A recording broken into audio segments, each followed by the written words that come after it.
Welcome to Verdi Up Friday. Follow-up Friday. All right, so what we're doing here is we're going to recap a lot of the videos that we've done over the last couple weeks into one package, and we're going to show that to you. The first is 2 videos that we did on this India call center scam, and we'll go ahead and look at that now. On Saturday, Indian police announced that they have arrested the suspected mastermind of an IRS call center scam, which allegedly netted more than $300 million. The suspect, who goes by the nickname Shaggy, was arrested as he flew into Mumbai. The problem, though, is that while Shaggy was easy to apprehend, they couldn't find Scooby Doo anywhere, and he is currently on the lam. The arrest follows an indictment the U.S. Justice Department obtained last October when it charged more than 60 people in connection with the scam. Suspects are alleged to have impersonated IRS agents, Immigrations and Customs Enforcement agents, and other federal government officials. The suspects are alleged to have collected payments for non-existent government debts.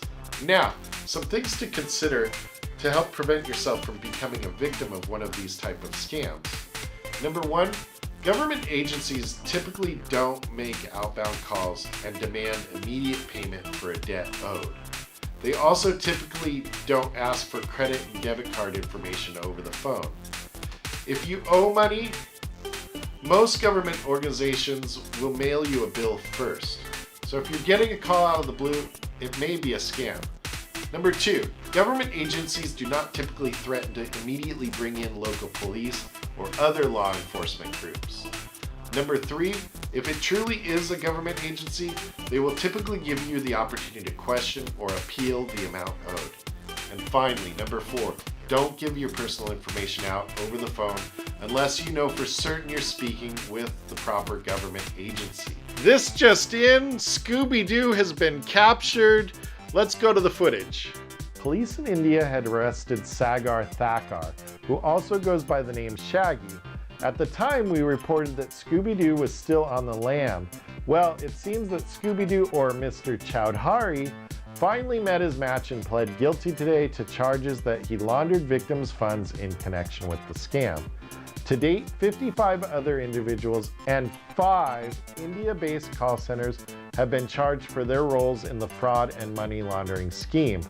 I've honestly never been a big fan of using offshore call centers, which is why we have always maintained our call center operations completely within the United States. Scooby is due to be sentenced on July 21st. You can be sure that we will have our eyes on this story as it unfolds. Wow, that's a really big story, and I'm sure we're going to be having a lot of that over the next few months as those things go through the litigation process.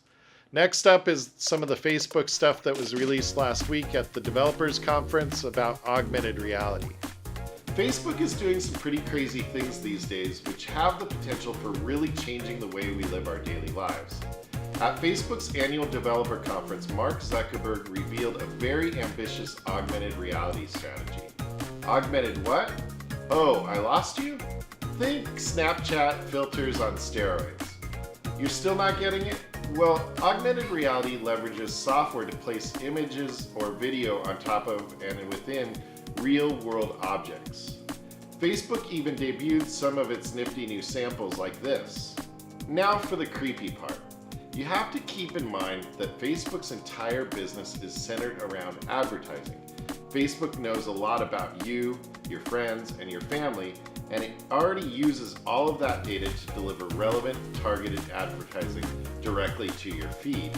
What makes this a bit scary, cue the ominous music, is that Facebook's goal seems to be to step outside your feed and directly into your real life.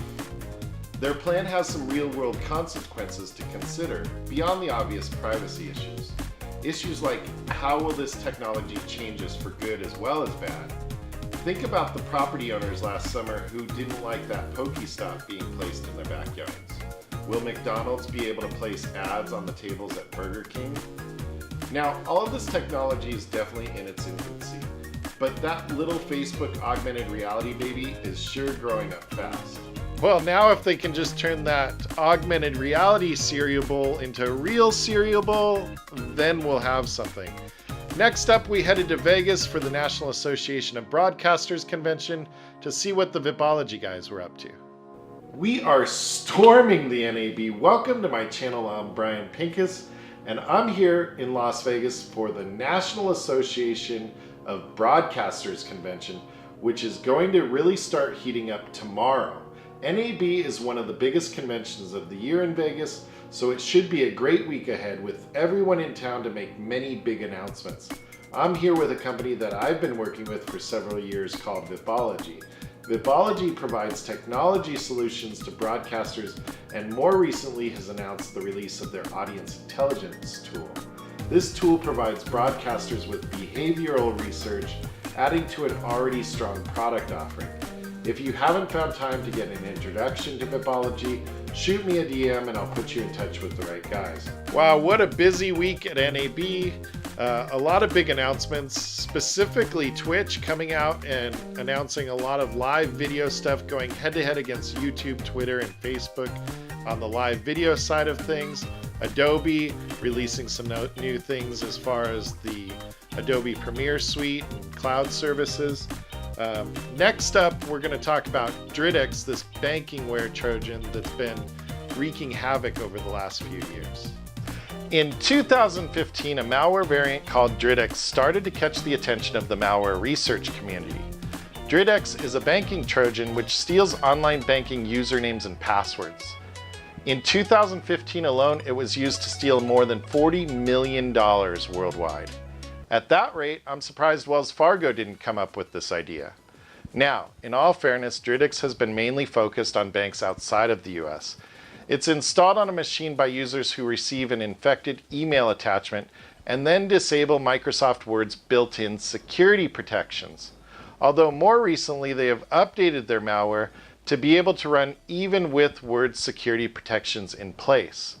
While Microsoft provides patches and security companies develop tools to prevent these attacks, the cyber criminals who create them update their malware in a never-ending game of cat and mouse.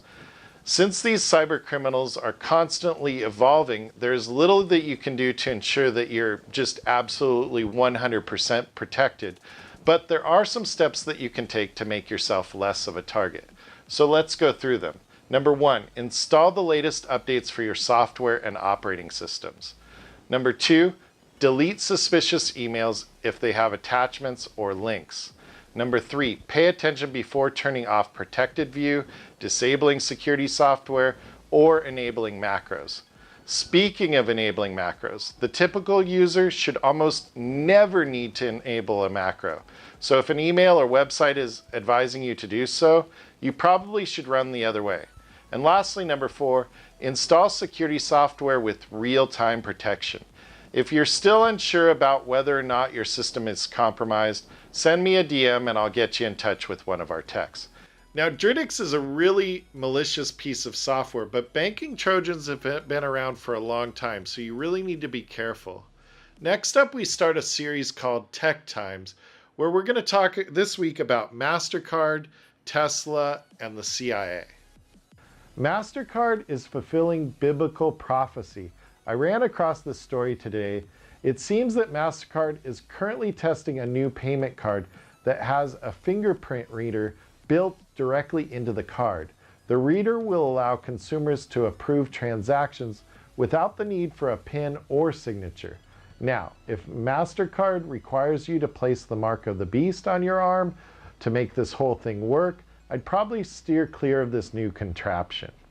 In automotive technology news, the king is dead. According to Consumer Reports, Lexus's LS edged out Tesla's Model S, leaving it tied for second with the BMW 7 Series. This ends Tesla's long-standing record and love affair atop Consumer Reports rankings. It seems that many are frustrated with the delays in the rollout of some of the self-driving features. As much as I love what Tesla and Elon Musk are doing, my problem is they show this video on the Model S product page but when I test drove the car, it was not capable of performing anywhere close to this level of autonomous driving. I'm sure they probably have some fine print on the page saying it doesn't really do this yet, or government regulations won't allow us, but in the end it left me feeling as if I had been duped a bit, and I didn't end up placing an order quite yet. In closing today, the manhunt for the CIA leaker is on. Even though the CIA continues to deny the authenticity of the documents that WikiLeaks disclosed, sources tell us that the CIA and FBI are investigating contractors and employees who have worked with the agency. The information disclosed by the leak continues to have a profound effect throughout the entire cybersecurity industry.